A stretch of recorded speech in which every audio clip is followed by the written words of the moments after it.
The Resources Minister Martin Ferguson on AM this morning has said that the mining boom is over. Do you agree?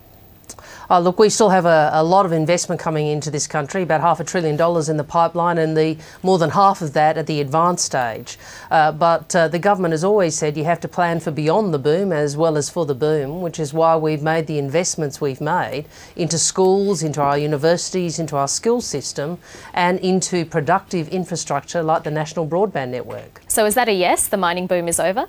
No, well, look, no. I think the mining boom's still got a long way to run. But what I would say is that the government has always assumed that the terms of trade would step down over time. That's what our budget is predicated on.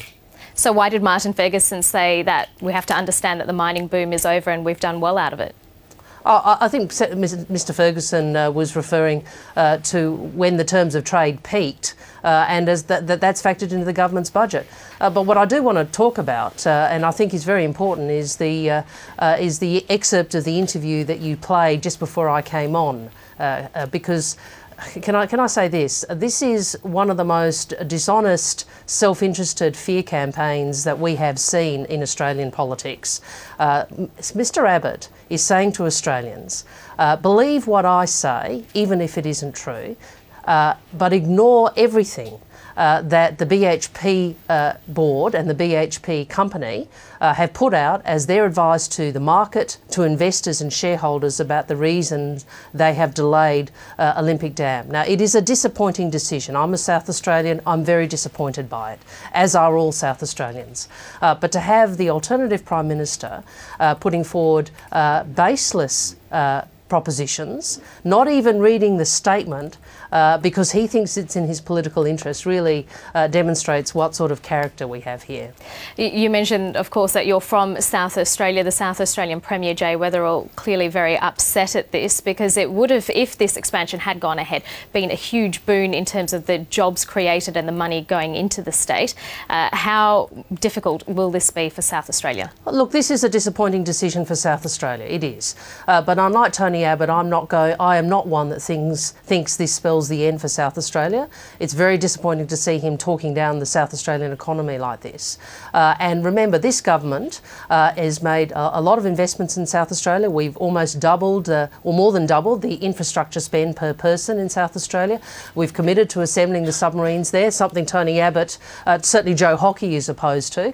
We put money into General Motors Holden there, something Tony Abbott is opposed to. And unlike Tony Abbott, we're not proposing a per capita GST distribution, which would take around $1 billion out of my home state. If Tony Abbott really cares about the people of South Australia, those are the policies she should be focusing on. So what will this mean for the government's tax revenues? Oh, look, you know, we'll update our budget in the usual way at the mid-year outlook, but I would say again, this is a disappointing decision, but one of the things that is pleasing is that BHP in their public statement have made clear they will look at other ways to expand Olympic Dam, and you know, I hope that they can find a way to make this investment work for them and for the people of South Australia. But we've also had in recent times decisions from Woodside, Shell, as well as BHP Billiton to delay, if not shelve, some of their projects. What impact will that have on the government's bottom line? Well, Karina, again, I'd say to you this. We will update our figures in the usual way. We did assume the terms of trade, which includes obviously reference to commodity prices, we did assume those would step down. So we haven't assumed in our budget that the terms of trade, that the prices Australia is getting for the things we sell to the world, such as coal and iron ore, we didn't assume they'd stay at the levels they were when we put the budget together. We assumed that they would track down. Some analysts have suggested that the prices that you've predicated those figures on are still inflated, even though you've reduced them somewhat.